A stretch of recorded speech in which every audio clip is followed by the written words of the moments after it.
स्वयंवर सभा में अनेक देशों के राजा महाराजा एवं राजकुमार पधारे हुए थे। एक ओर श्री कृष्ण अपने बड़े भाई बलराम तथा गणमान्य यदुवंशियों के साथ विराजमान थे। वहां वे ब्राह्मणों की पंक्ति में जाकर बैठ गए। कुछ ही देर में राजकुमारी द्रौपदी हाथ में वरमाला लिए अपने भाई धृष्टद्युम्न के साथ उस सभा में पहुंची। धृष्टद्युम्न ने सभा को संबोधित करते हुए कहा, हे विभिन्न देश से पधारे राजा महाराजाओं एवं अन्य गणमान्य जनों, इस मंडप में बने स्तंभ के ऊपर बने हुए उस घूमते हुए यंत्र पर ध्यान दीजिए। उस यंत्र में एक मछली लटकी हुई है तथा यंत्र के साथ घूम रही है। आपको स्तंभ के नीचे रखे हुए तैलपात्र में मछली के प्रतिबिंब को देखते हुए बाण चलाकर मछली की आंख को निशाना बनाना है। मछली की आंख में सफल निशाना लगाने वाले से मेरी बहन द्रौपदी का विवाह होगा। एक के बाद एक सभी राजा महाराजा एवं राजकुमारों ने मछली पर निशाना साधने का प्रयास किया, किंतु सफलता हाथ न लगी और वे कांतिहीन होकर अपने स्थान में लौट आए। इन असफल लोगों में जरासंध, शल्य, शिशुपाल तथा दुर्योधन, दुशासन आदि कौरव भी सम्मिलित थे। कौरवों के असफल होने पर दुर्योधन के परम मित्र कर्ण ने मछली को निशाना बनाने के लिए धनुष उठाया, किंतु उन्हें देखकर द्रौपदी बोल उठी, ये सूतपुत्र है, इसलिए मैं इसका वरण नहीं कर सकती। द्रौपदी के वचनों को सुनकर कर्ण ने लज्जित होकर धनुष बाण रख दिया। उसके पश्चात ब्राह्मणों की पंक्ति से उठकर अर्जुन ने निशाना लगाने के लिए धनुष उठा लिया।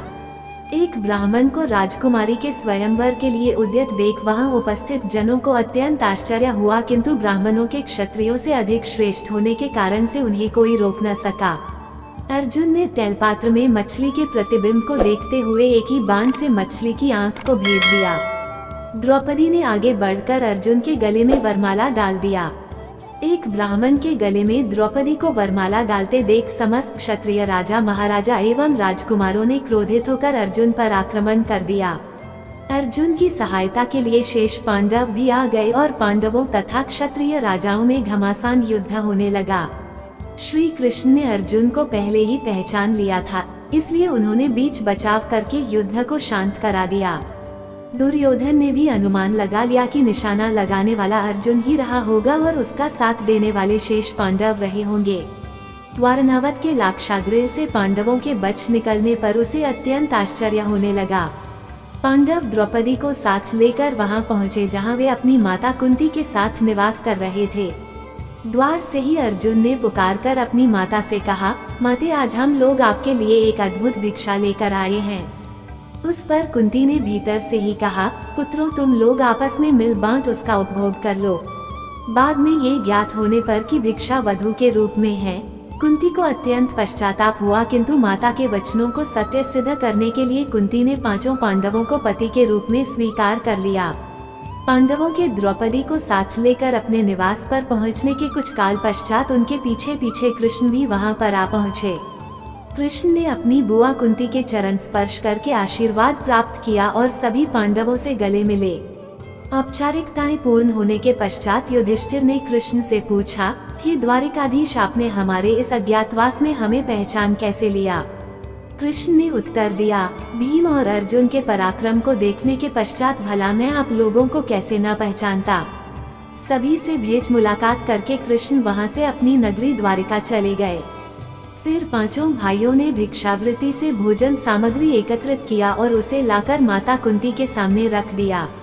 कुंती ने द्रौपदी से कहा, देवी, इस भिक्षा से पहले देवताओं के अंश निकालो, फिर ब्राह्मणों को भिक्षा दो, तत्पश्चात आश्रितों का अंश अलग करो। उसके बाद जो शेष बचे उसका आधा भाग भीम को और शेष आधा भाग हम सभी को भोजन के लिए परोसो। पतिव्रता द्रौपदी ने कुंती के आदेश का पालन किया। भोजन के पश्चात कुशासन पर मृगचर्म बिछा कर वे सो गए। द्रौपदी माता के पैरों की ओर सोई।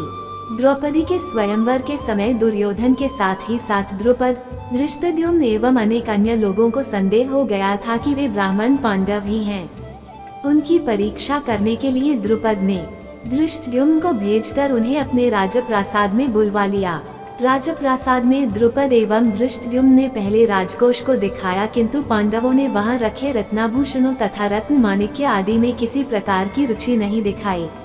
किंतु जब वे शस्त्रागार में गए तो वहां रखे अस्त्र शस्त्रों उन सभी ने बहुत अधिक रुचि प्रदर्शित किया और अपनी पसंद के शस्त्रों को अपने पास रख लिया। उनके क्रियाकलाप से द्रुपद को विश्वास हो गया कि ये ब्राह्मण के रूप में योद्धा ही हैं। द्रुपद ने युधिष्ठिर से पूछा, हे आर्य, आपके पराक्रम को देखकर मुझे विश्वास हो गया है कि आप लोग ब्राह्मण नहीं हैं। कृपा करके आप अपना सही परिचय दीजिए। उनके वचनों को सुनकर युधिष्ठिर ने कहा, राजन, आपका कथन अक्षर सत्य है। हम पांडु पुत्र पांडव हैं। मैं युधिष्ठिर हूँ और ये मेरे भाई भीमसेन, अर्जुन, नकुल एवं सहदेव हैं। हमारी माता कुंती आपकी पुत्री द्रौपदी के साथ आपके महल में है। युधिष्ठिर की बात सुनकर द्रुपद अत्यंत प्रसन्न हुए और बोले, आज भगवान ने मेरी सुन ली।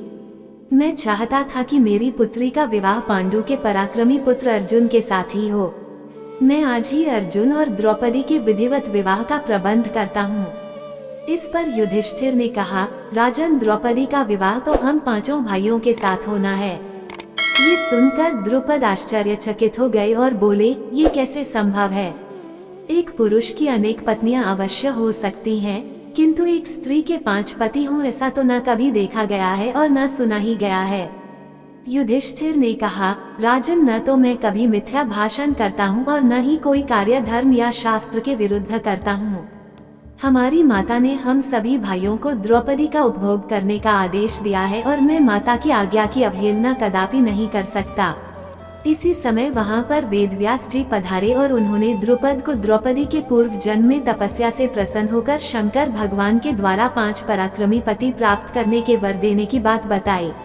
वेदव्यास जी के वचनों को सुनकर द्रुपद का संदेह समाप्त हो गया और उन्होंने अपनी पुत्री द्रौपदी का पाणिग्रहण संस्कार 5 पांडवों के साथ बड़े धूमधाम के साथ कर दिया।